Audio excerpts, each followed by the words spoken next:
안녕하세요, 여러분. 남몰래 듣는 이야기에 오신 것을 환영합니다. 저는 여러분의 이야기 친구 정미숙입니다.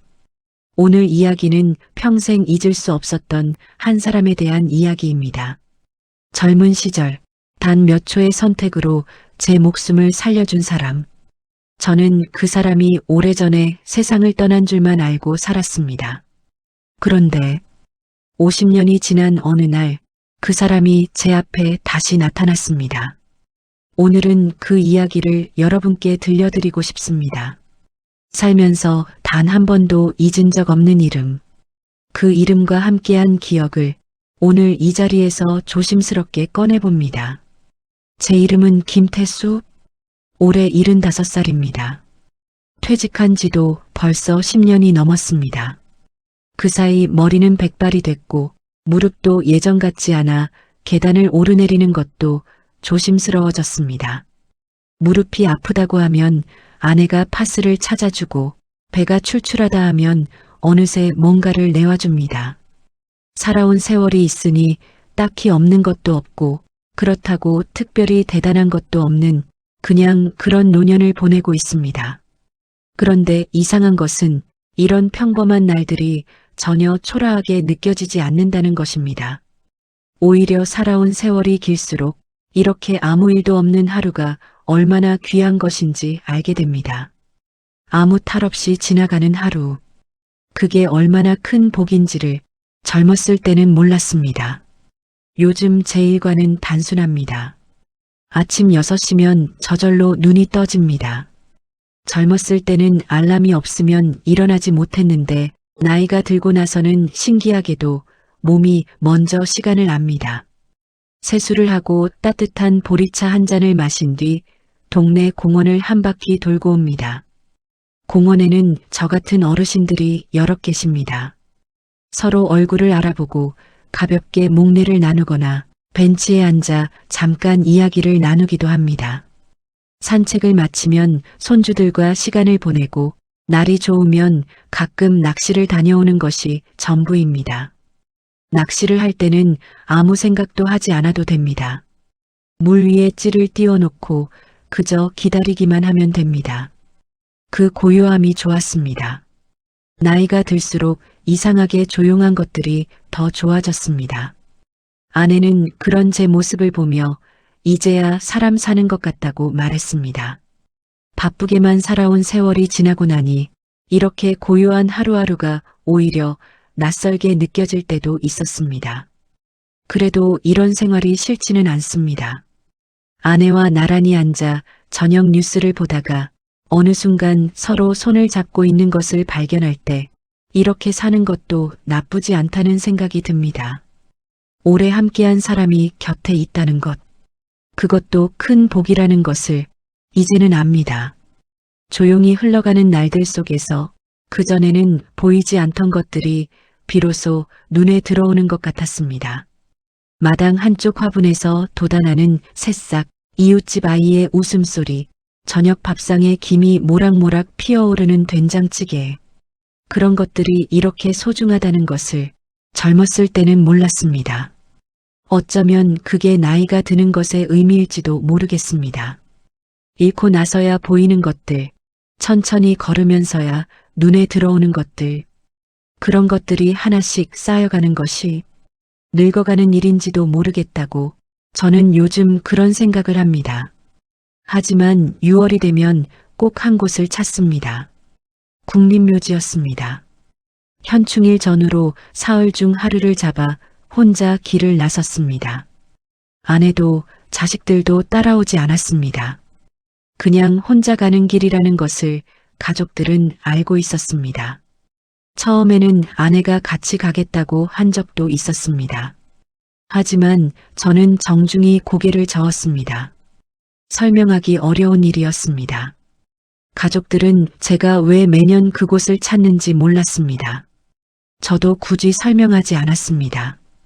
국립묘지 안쪽 구석진 자리에 이름도 없는 작은 추모비가 하나 있습니다. 실종 처리된 이들을 위해 세워진 비석이라고 했습니다. 그 앞에 서면 저는 늘 한동안 말을 잇지 못했습니다. 이름도 영정도 없는 그 앞에 서면 사람의 목숨이 얼마나 쉽게 사라지는지, 그리고 그 사라짐이 남겨진 사람에게 얼마나 오래 머무는지를 생각했습니다. 추모비 앞에 서서 저는 늘 같은 것을 되뇌었습니다. 내가 대신 여기 있었어야 했는데, 영정 하나 없는 작은 추모비 앞에 국화 한 송이를 놓고 막걸리 한 잔을 따라 놓은 뒤 조용히 말했습니다. 영호야, 덕분에 나 아직 잘 살고 있다. 그 말 한마디를 하고 나면 어디선가 바람이 불어와 국화꽃잎이 살랑거렸습니다. 저는 그 바람이 영호의 대답이라고 생각했습니다. 그렇게 생각하지 않으면 버틸 수가 없었습니다. 그게 미신이라는 것을 알면서도 매년 그 바람을 기다렸습니다. 그리고 매년 바람은 왔습니다. 그게 바람이든 우연이든 저는 상관없었습니다. 그 순간만큼은 영호와 연결되어 있다는 느낌이 들었으니까요. 영호는 제 전우였습니다. 처음 만난 건 군 입대 직후였습니다. 신병 교육을 마치고 배치받은 내무반에서 처음 얼굴을 마주쳤습니다. 22살 같은 내무반에서 생활했고 형제보다 더 가까웠던 친구였습니다. 키가 크고 어깨가 넓었던 영호는 첫눈에도 듬직해 보이는 사람이었습니다. 말수가 많지는 않았지만 웃을 때 눈이 가늘어지는 모습이 참 푸근했습니다. 어머니 밑에서 자란 외아들이라고 했습니다. 힘이 세고 꼼꼼해서 장비 점검 같은 걸 잘한다고 고참들에게 칭찬을 자주 받았습니다. 저는 반대로 입이 가볍고 장난기가 많아서 고참들에게 자주 혼이 나는 쪽은 늘 저였습니다. 그런 저를 영호는 말없이 옆에서 챙겨줬습니다. 야간 점호 뒤 몰래 과자 한 봉지를 침상 위에 올려놓는다거나 훈련이 끝난 뒤 제 군화를 같이 닦아주는 것 같은 작은 일들이었습니다. 뭔가를 해줄 때마다 영호는 아무 말도 하지 않았습니다. 그냥 슬쩍 해놓고는 모른 척 했습니다. 한 번은 제가 왜 이렇게 잘해주냐고 물었더니 영호는 멋쩍게 웃으며 말했습니다. 넌 나 없으면 안 될 것 같아서. 그 말에 저는 발끈했지만 사실 틀린 말이 아니었습니다. 그런 영호가 저는 참 좋았습니다. 군대라는 곳이 사람을 가깝게 만드는 것은 아마도 모든 것을 함께 견뎌야 하기 때문일 것입니다. 추운 새벽 보초를 함께 서고 밥을 같이 먹고 좁은 내무반에서 어깨를 맞대고 잠을 자다 보면 짧은 시간 안에 평생 친구가 됩니다. 영호와 저도 그런 사이였습니다. 군복 안에 숨긴 각자의 이야기를 나누고 서로의 고향이 어떤 곳인지 이야기하고 저녁하면 뭘 하고 싶은지 이야기하면서 우리는 진짜 친구가 됐습니다. 훈련도 함께 했고 휴가를 나가면 서로 부모님께 안부도 전했습니다. 영호 어머니는 된장을 참 잘 담그신다고 했습니다. 저녁하면 꼭 한번 초대하겠다는 말을 영호가 여러 번 했습니다. 어머니가 끓여주시는 된장찌개가 세상에서 제일 맛있다고 태수 너도 꼭 먹어봐야 한다고 했습니다. 저는 그 말을 들을 때마다 기대를 했습니다. 훈련 중에도 밥을 먹다가도 영호가 된장찌개 이야기를 꺼내면 저는 배가 고파졌습니다. 우리는 저녁하면 함께 작은 공장을 차리자는 꿈도 꾸었습니다. 영호는 기계를 잘 다뤘고 저는 사람을 모으는데 자신이 있었습니다. 서로 없는 부분을 채워주면 잘할 수 있을 거라고 두 사람 모두 진심으로 믿었습니다. 어느 공단가에 조그만 건물을 얻어서 작은 기계 몇 대로 시작하면 된다고 했습니다. 처음엔 둘이서 하다가 나중엔 직원도 뽑고 크게 키워보자는 이야기를 얼마나 많이 나눴는지 모릅니다. 철책 너머 바람소리를 들으며 그런 이야기를 나누던 밤이 얼마나 많았는지 모릅니다. 그 꿈이 얼마나 가슴을 부풀게 했는지 지금도 기억이 생생합니다. 지금 돌아보면 그 꿈이 이루어지지 않았다는 것보다 그 꿈을 함께 꿨던 그 시절이 그리웠던 것 같습니다. 같이 추운 밤을 버티며 이야기를 나눈 그 시간이 결국 제 삶에서 가장 빛났던 기억 중 하나였습니다. 하지만 그 약속은 지켜지지 못했습니다. 저녁을 3달 앞둔 어느 날 밤이었습니다. 야간 훈련이 잡혔습니다. 처음에는 늘 하던 것과 별다를 것 없어 보였습니다. 어둠 속에서 장비를 점검하고 정해진 동선을 따라 움직였습니다. 밤 공기가 차가웠습니다. 숨을 내쉬면 입김이 나왔습니다. 영호가 옆에서 군화끈을 고쳐 매는 것이 보였습니다. 평소와 다를 것 없는 밤이었습니다. 한 야간 훈련 중 예상치 못한 사고가 발생했습니다. 낡은 임시 구조물 하나가 균형을 잃고 기울기 시작했습니다. 순간 모두가 정신없이 흩어졌고 저는 미처 피하지 못하고 그 구조물 아래에 깔릴 뻔했습니다. 그 순간이 얼마나 짧았는지 제게는 오히려 느리게 느껴졌습니다. 눈앞이 어두워지는 것 같았습니다. 눈을 감았습니다. 다음 순간 무언가가 제 옆구리를 세게 밀었습니다. 그때 영호가 저를 힘껏 밀어냈습니다. 저는 굴러 떨어졌고 영호는 반대편으로 튕겨나갔습니다. 둔탁한 소리가 들렸습니다. 무언가 무너지는 소리였습니다. 정신을 차렸을 때 영호는 이미 보이지 않았습니다. 저는 이름을 불렀습니다. 영호야, 영호야. 하지만 아무 대답이 없었습니다. 밤안개가 자욱한 훈련장에 고함 소리와 발소리만 가득했습니다. 저는 그 자리에서 영호를 찾으려 했지만 사람들에게 이끌려 자리를 벗어나야 했습니다.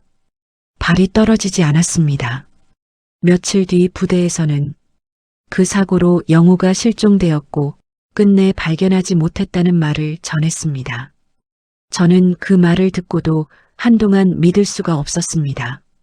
어딘가에 있을 거라고, 금방 나타날 거라고 생각했습니다. 그 넓지도 않은 훈련장에서 어떻게 사람이 흔적도 없이 사라질 수 있는지 저는 계속해서 납득이 되지 않았습니다. 하지만 시간이 지나도 영호는 돌아오지 않았습니다. 저는 그날 이후 평생 죄책감을 안고 살았습니다. 내가 좀 더 빨리 피했더라면, 내가 그날 훈련 위치를 조금만 다르게 잡았더라면, 내가 대신 다쳤어야 했는데, 그 생각은 한 번도 저를 떠난 적이 없었습니다. 전역을 하고 사회로 나왔지만 한동안 웃는 것조차 미안하게 느껴졌습니다. 영호는 저 대신 사라졌는데 저만 멀쩡하게 밥을 먹고 잠을 자는 것이 괜찮은 일인지 모르겠다는 생각이 들었습니다. 누군가 저를 칭찬하거나 잘됐다는 말을 해줄 때면 마음 한편이 뜨끔했습니다. 이게 다 영호 덕분인데, 영호가 없었다면 나는 그날 밤으로 끝이었는데, 그런 생각이 머릿속에서 떠나질 않았습니다. 한동안은 꿈에서도 그날 밤 훈련장이 나왔습니다. 잠에서 깨면 손이 땀으로 축축했습니다. 그 꿈은 시간이 지나면서 점점 뜸해졌지만 완전히 사라진 적은 없었습니다.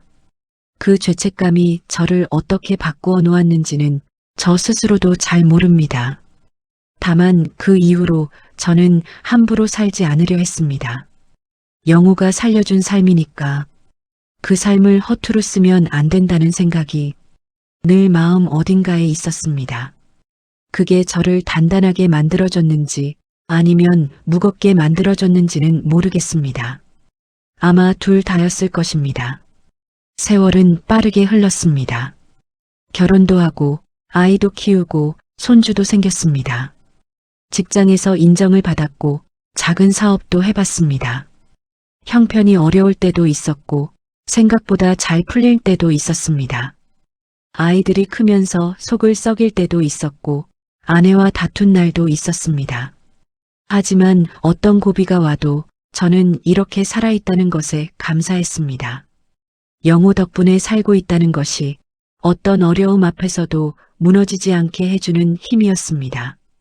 바쁘게 살다 보면 며칠씩 잊고 지내는 때도 있었습니다.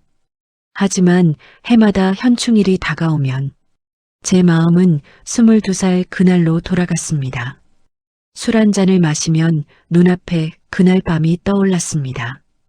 어둠 속에서 저를 밀어내던 영호의 손길. 그 온기가 50년이 지난 지금도 남아 있었습니다. 아내도 그걸 알고 있었습니다. 현충일 전후로 제 표정이 어두워진다는 것을. 하지만 아내도 굳이 묻지 않았습니다. 그냥 그런 날에는 평소보다 반찬을 한 가지 더 차려주곤 했습니다. 그 배려가 고마웠습니다.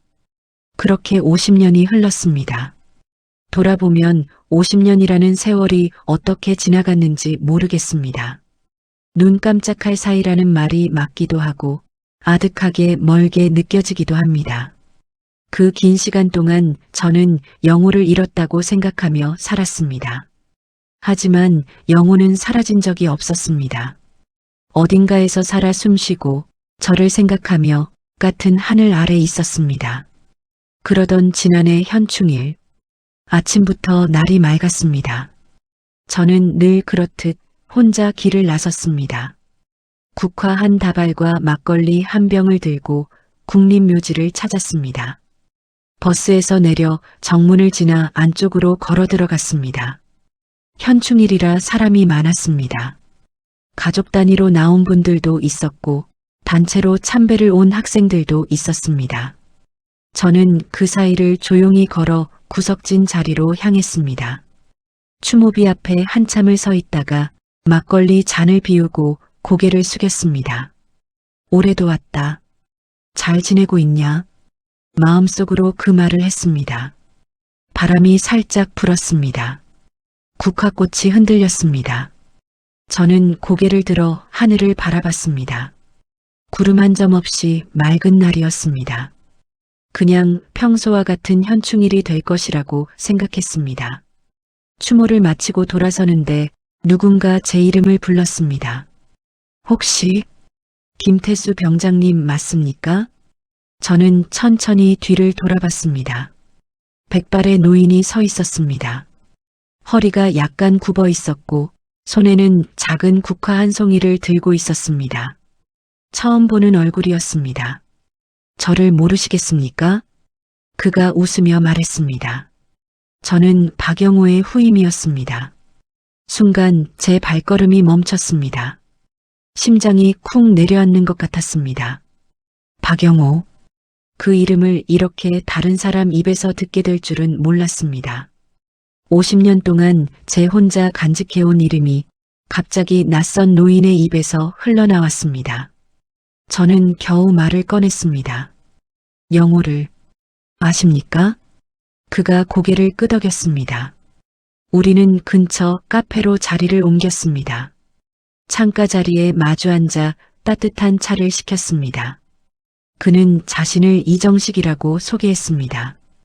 영호와 같은 고향 출신으로 영호가 먼저 입대해 있을 때 후임으로 들어왔다고 했습니다. 영호한테서 병장님 이야기를 정말 많이 들었습니다. 태수 형 얘기를 그렇게 많이 하셨어요. 형이라고 부르면서요.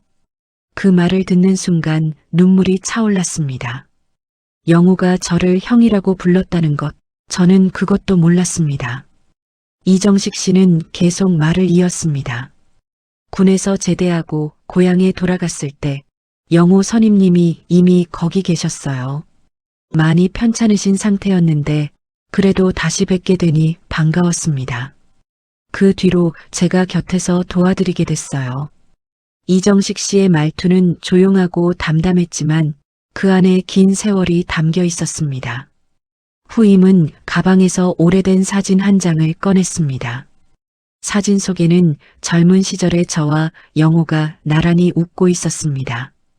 훈련복 차림으로 어딘가 담벼락 앞에 서서 찍은 사진이었습니다. 영호는 팔짱을 끼고 저는 V자를 하고 있었습니다.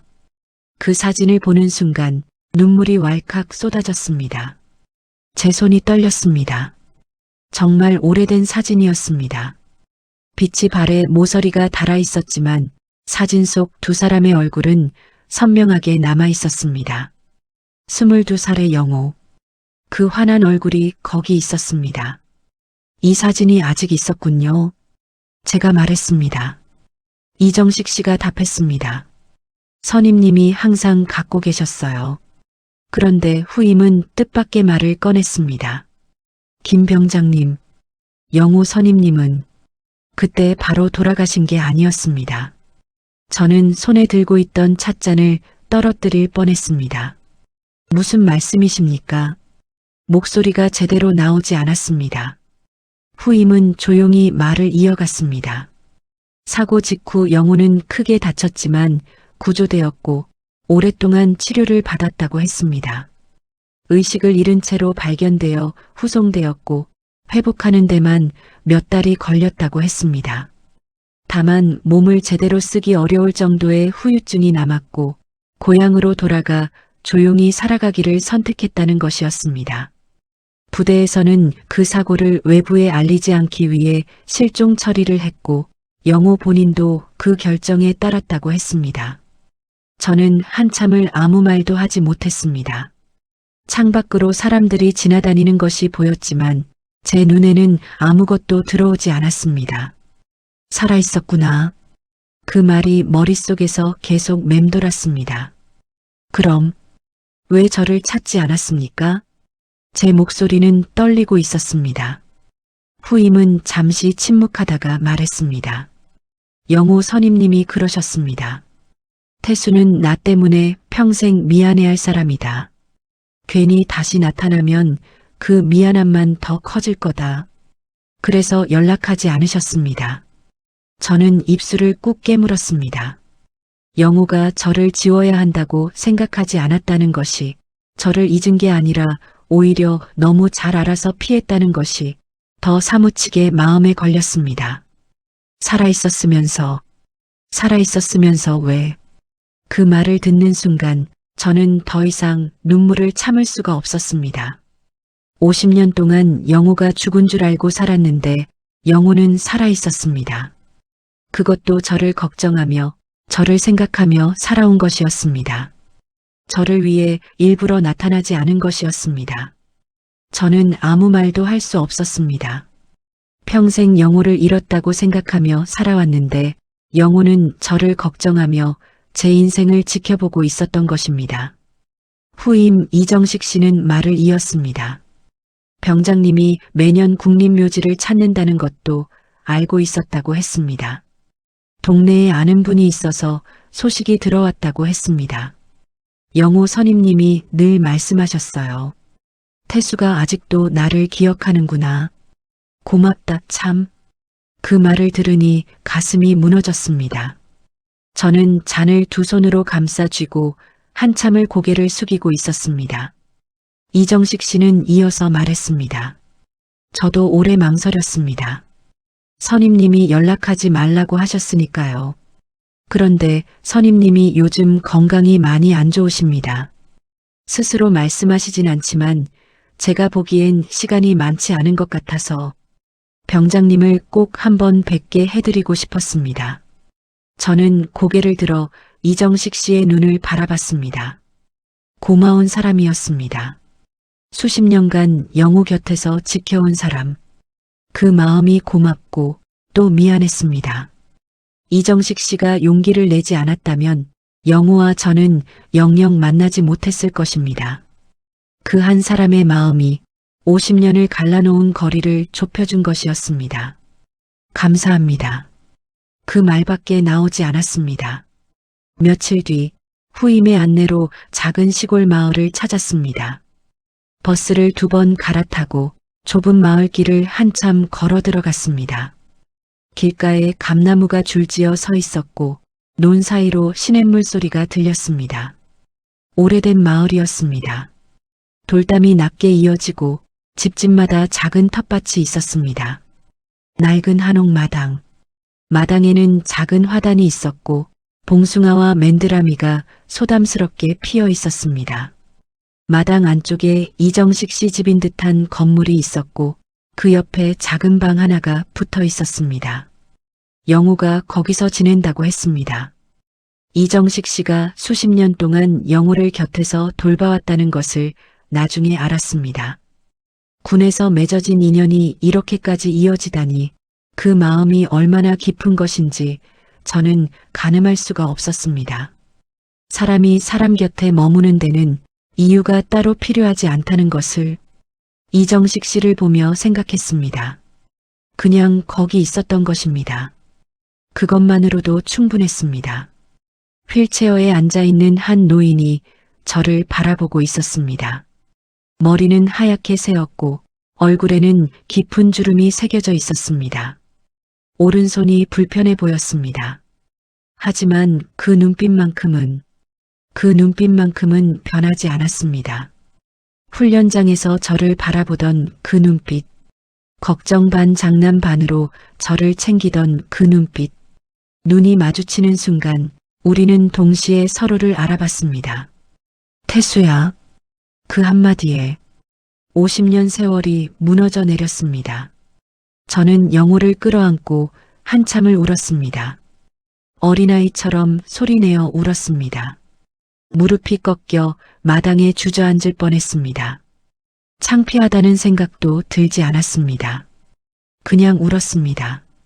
영호도 말없이 제 등을 두드렸습니다. 불편한 손이었지만 그 손길은 여전히 따뜻했습니다. 22살 때 군화를 닦아주던 그 손, 야간 점호 뒤 과자를 몰래 올려놓던 그 손이 50년을 건너 다시 제 등을 두드리고 있었습니다. 얼마나 울었는지 모릅니다. 마당에 긴 그림자가 생길 때까지 우리는 그렇게 있었습니다. 한참 뒤 제가 물었습니다. 왜 이제야 만난 거야? 영호는 웃으며 대답했습니다. 내가 행복하게 산다는 소식은 계속 들었어. 그거면 됐다. 저는 고개를 저었습니다. 아니다. 난 내 덕분에 행복했던 거야. 그 말을 하고 나니 목이 다시 메었습니다. 영호는 잠시 먼 곳을 바라보다가 제 손을 꼭 잡았습니다. 굳어 있었지만 그 손에는 여전히 힘이 있었습니다. 영호는 제 손을 꼭 잡으며 말했습니다. 태수야, 그날 내가 널 살린 게 아니야. 우린 서로를 살린 거다. 너는 내 삶의 이유였고 나는 내 삶의 이유였던 거야. 저는 그 말의 뜻을 천천히 되새겼습니다. 영호가 살아남아야겠다고 마음을 붙들었던 건 어쩌면 저를 생각하면서였는지도 모릅니다. 오랜 치료 과정도 고통스러운 재활도 그 긴 시간을 견딘 것은 어딘가에서 잘 살고 있을 저를 떠올리면서였을 것입니다. 영호는 저를 살리면서 저도 모르게 자기 삶의 이유를 만들어 놓은 것이었습니다. 그 말이 맞았습니다. 저도 영호가 살아있다고 생각하지 않았으면서도 어쩌면 영호를 삶의 이유로 삼고 있었는지 모릅니다. 그 죄책감이, 그 미안함이 더 열심히 살아야겠다는 마음을 만들어줬으니까요. 우리는 서로를 모르는 채로 서로에게 기대어 살아온 것이었습니다. 그게 참 신기하고 또 참 다행이었습니다. 살면서 이런 사람이 한 명이라도 있다는 것이 얼마나 큰 일인지 이제야 압니다. 그 사람이 살아있든 그렇지 않든 기억 속에 살아있는 사람은 사라지지 않습니다. 그날 저녁 영호의 딸이 저녁 밥상을 차려줬습니다. 된장찌개와 나물 몇 가지였지만 그렇게 맛있는 밥상이 없었습니다. 영호는 제가 밥을 먹는 것을 흐뭇하게 바라봤습니다. 내 어머니 된장보다 더 맛있지요? 영호가 물었습니다. 저는 웃으며 고개를 끄덕였습니다. 그게 말은 안 되는 소리지만 그날만큼은 정말로 그렇게 느껴졌습니다. 저녁하면 어머니 된장찌개 먹으러 오겠다고 했었지. 영호가 말했습니다. 50년이 걸렸네. 저는 웃으며 말했습니다. 늦었지만 왔잖아. 우리는 그날 밤 아주 오랫동안 이야기를 나눴습니다. 군 시절 추억들, 각자의 삶에 일어난 일들, 자식들 이야기, 손주들 이야기, 말하지 못했던 것들을 쏟아내다 보니 어느새 밤이 깊었습니다. 이정식 씨도 한쪽 구석에 앉아 두 노인의 이야기를 조용히 들었습니다. 가끔 눈가를 훔치는 것이 보였습니다. 그도 오래 기다린 밤이었을 것입니다.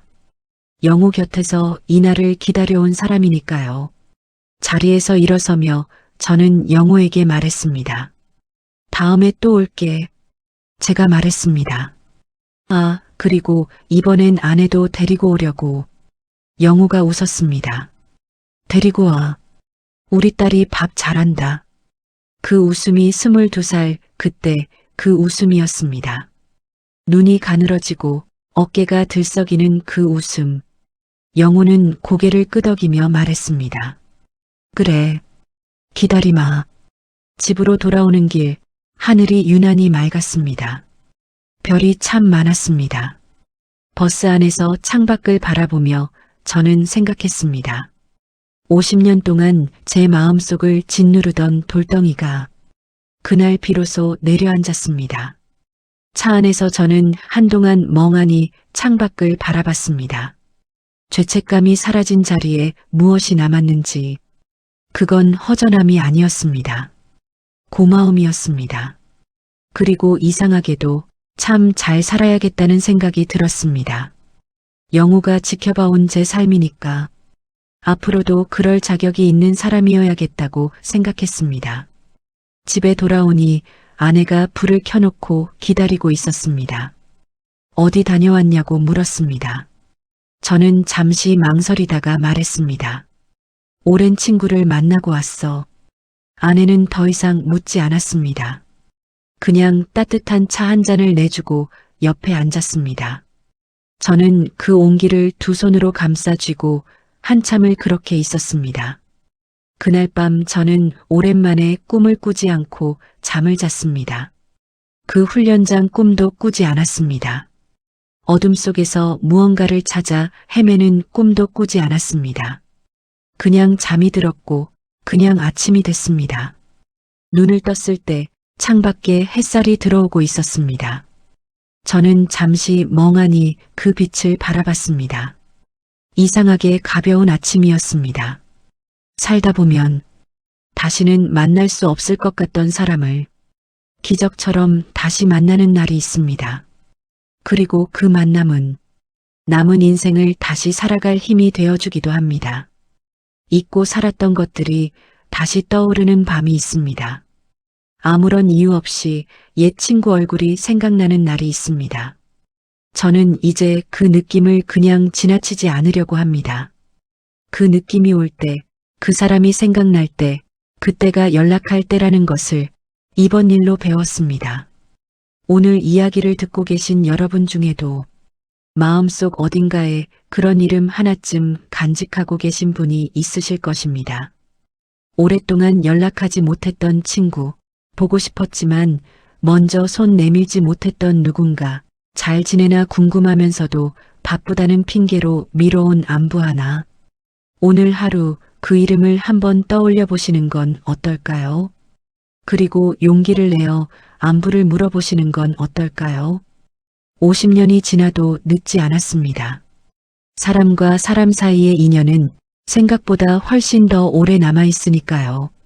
그리고 그 인연이 끊기지 않는 것은 어느 한쪽이 기억하고 있기 때문입니다. 당신이 기억하는 한 그 인연은 살아있는 것입니다. 오늘 이야기는 여기까지입니다. 들어주셔서 감사합니다. 남몰래 듣는 이야기였습니다.